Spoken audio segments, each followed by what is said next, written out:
Hey everyone, it's Lachlan here, and today we're going to be doing something special. We're going to be unboxing the new VSonic VSD3, and I'm also going to be giving you my first impressions of the VSonic VSD3S, because I got both of these units on Wednesday, and I couldn't wait to listen to them, so I opened up the VSD3S to start listening, but I decided to keep the VSD3 closed just so that I could do an unboxing video, and all you lovely folk out there who, get a kick out of the unboxing videos get something to watch. Now, if you don't love unboxing videos, you can go ahead and skip to the second part of the video where I'll have the impressions of the VSD3S. But trust me, this is going to be a pretty quick unboxing because this is a relatively simple package. Anyway, before we begin, I want to give a big shout out to Martin Lundham and R. Cooper for their generous PayPal donations. I was always going to get one or the other of these earphones anyway because they're $50, so they're relatively reasonably priced for an earphone. But that support really made it easy for me to go ahead and decide to get both of these earphones just so I can compare the two. Anyway, let's go ahead with the unboxing. Now, this is the new $50 in-ear earphone from VSonic, who are the makers of the very, very extremely awesome VSonic GR07, which is one of my favorite earphones of all time. And I've been asked constantly to have a listen to the VSD1, but by the time I got around to thinking about doing that, these just came out, so I decided to kind of shift gears and get these. This is a very new product, and as you can see, it's got quite a nice little package. We can actually see the earphones. They actually look a bit like the Monster Diesel Vectors. If you've ever seen those headphones, they have this kind of geometric black gem shape. So we can just cut open the tape here, and we can remove that. Then we have the foam insert, where we have the earphones themselves. There we go, remove the foam insert. We've got headphones and the cable, which is in that kind of lovely burgundy color. I think this is burgundy anyway, that VSonic uses in a lot of its cables. We have a carrying pouch, extra tips, and we have the ear guides inside this baggie. So that's something really good to know, that you do get those ear guides. I pretty much, spoiler alert, know all of this anyway because I've already unboxed the VSD3S, but you do get all these accessories in the packet. The earphone itself has a little sticker on here that is unreadable to me because I cannot read Chinese, and particularly not, I don't know if this is simplified or traditional Chinese. I can't read it anyway. I can speak Cantonese at the level of a 4-year-old, I believe, but you are not going to hear that on the channel anytime soon, I believe. And then we have this little guide. Again, this is all in Chinese, I believe, simplified Chinese here. So we got the specifications, which I've actually not had a look at yet. So a composite diaphragm, so that probably just means some kind of plastic, 25 ohms, impedance, 108 decibels of sensitivity. So this is a very sensitive earphone, and that actually makes sense because I have actually heard hiss out of my iPhone using the VSonic VSD3S. 5 Hz to 31 kHz, we can discount that. Distortion is less than 1%, blah blah blah blah. Pretty normal specs, nothing particularly special there. We're dealing with a dynamic driver earphone after all. So yeah, that is the VSonic VSD3, and basically now I'm going to be in the tricky situation of having to identify these two apart from each other because, as I said, here's one I prepared earlier.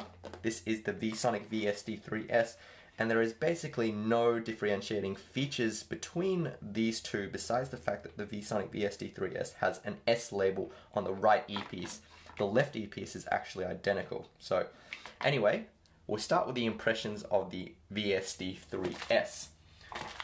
Now, I actually have no idea how these two earphones are meant to sound different. The VSD3S, apparently the reference sound target was the Westone 4R, and the reference sound target for the VSD3 is the Shure SE535. Now I can tell you, just based on first impressions, the VSD3S does not sound that much like the Westone 4R, and I actually think that is a good thing, because I found that the Westone 4R, particularly in the treble, could be a bit diffuse. But anyway, let's actually start with a physical comparison first of all. As you can see, as people pointed out when they looked at the pictures of this that I posted on Facebook, the earpieces of the VSD3 and the VSD3S are quite large. They are quite substantial. They are very nice looking, quite a handsome design, but they do have a large size. They're roughly a bit larger than the Shure SE215, and I think this is actually the best comparison to make with the VSD3S, both in terms of sound and in terms of kind of category, because the VSD3S is a $50 earphone with detachable cables. As you can see here, we got MMCX connectors. It's very tight actually, and I don't love detaching them because they get looser over time, but there we go. MMCX connectors, as you can see. Try not to do this too much unless you absolutely need to, because they do wear out over time. Apart from that, also shared with the SE215 is the fact that these are both fully sealed dynamic driver designs, so you get really high noise isolation. They both have a negative profile fit, and I should repeatedly reference the Shure SE215 just because that is one of the most popular earphones, at least on my channel. In terms of the videos, I still get heaps and heaps of people watching the SE215 video. So that is an earphone that's clearly stood the test of time as far as the market has decided. Well, I can tell you the VSonic VSD3S is, at least the VSD3S, I don't know about the VSD, this is absolutely a killer. It is basically like a SE215 but less boomy, right? So this is a practical, really nice sounding earphone. Now keep in mind, I have very little experience with $50 in-ear earphones.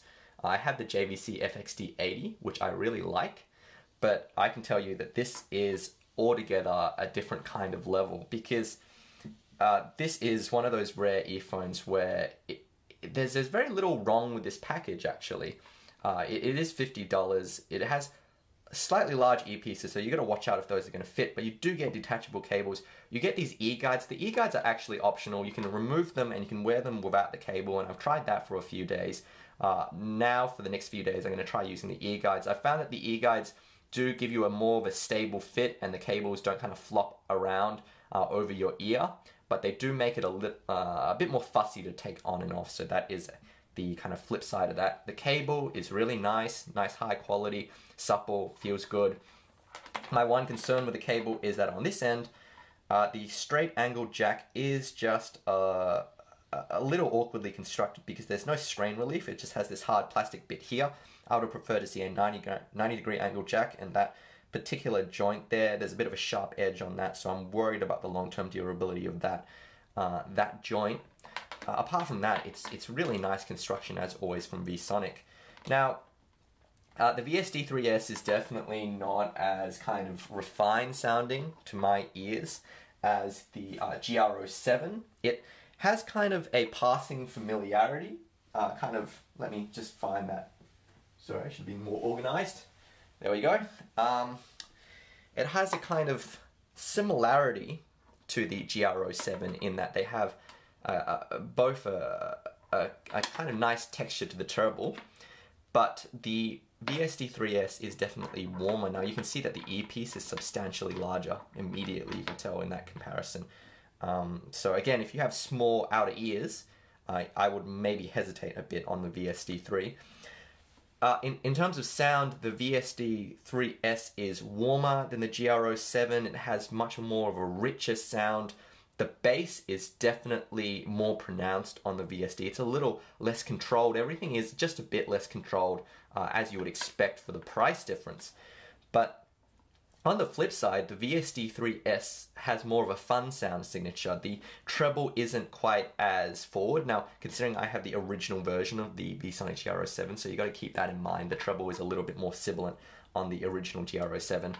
The VSD3 has much smoother treble. It isn't it isn't completely rolled off, but it definitely is kind of smoothed off, so you don't get that kind of S-note sibilance. You still get a fair amount of texture and kind of extension.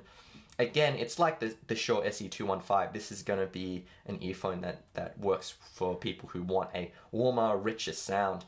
In terms of bass, it's a really fun kind of bass line. It reaches quite deep in terms of the sub bass, maybe a little mid bass, a little uncontrolled at times, but for $50, I am not complaining.